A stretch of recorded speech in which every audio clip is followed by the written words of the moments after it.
All right. So again, hopefully you watched the longer 10-minute video on kind of the ins and outs of how to get going with Padlet. Um, because I'm not going to go over all the little caveats involved in using this tool in this video. There's going to be more of a niche, especially for like social studies teachers.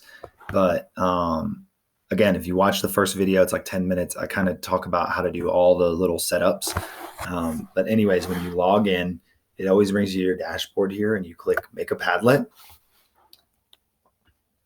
And you come into here, and this one is so cool. This is new. It's a map. So if you select that, your pad is now an interactive map of the world. And for social studies, this is really sweet.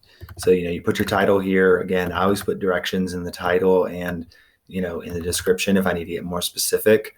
They can alter what the map looks like. So there's like a bunch of different map styles. The kids they love this one. It's kind of like an old timey looking one. This one's like the Apple Maps, retro-ish. So there's all kinds of maps. They love like the satellite one. Anyways, so they choose their map style. I guess I'm going to go with the satellite one. Okay, and then it changes it to whatever you want. Again, I like the attribution because when the kids go to Padlet, they just sign in with their Google account really quickly, and then it's easy to tell who posted what. Comments allows them to comment on each other's work. Never do the reactions, in my opinion, because then they only focus on giving each other likes and they don't look at each other's content. Requiring approval is a pain in the neck.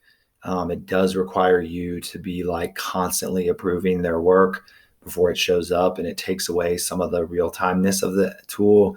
And it's super easy to delete their posts if they put something up you don't want up. So I don't even mess with this because it's easy enough to manage on my own. And then I always filter profanity, hit next, and we're ready to start posting. Now, this one is kind of like the Canvas pad where it's got the plus sign. This is where how they drop their pins, and then they can zoom in and out.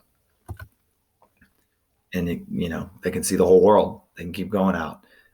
So like recently we did for the transatlantic slave trade in social studies, we had the kids drop pins and write about the interactions that happened between the people during the transatlantic slave trade and the age of exploration, that time period. So when a kid wants to drop a pin, they click here and they put in a place. So if I wanted to say Atlantic Ocean, okay, it'll drop a pin in it didn't like that.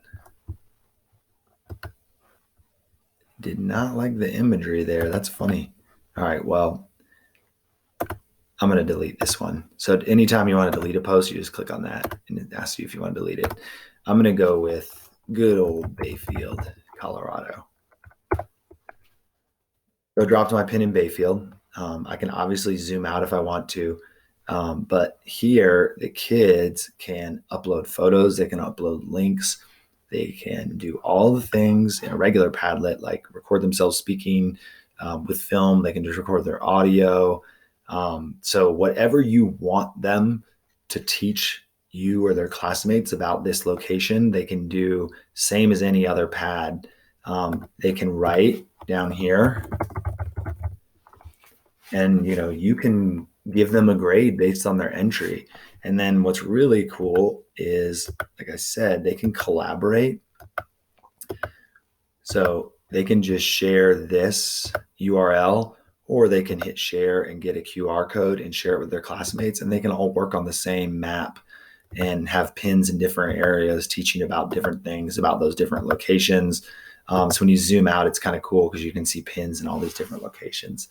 And then when they're done, I always like to export their work, so I have a copy of it so I can give them credit for it. And then you can clear posts by clicking this. It just asks you to put this little code in.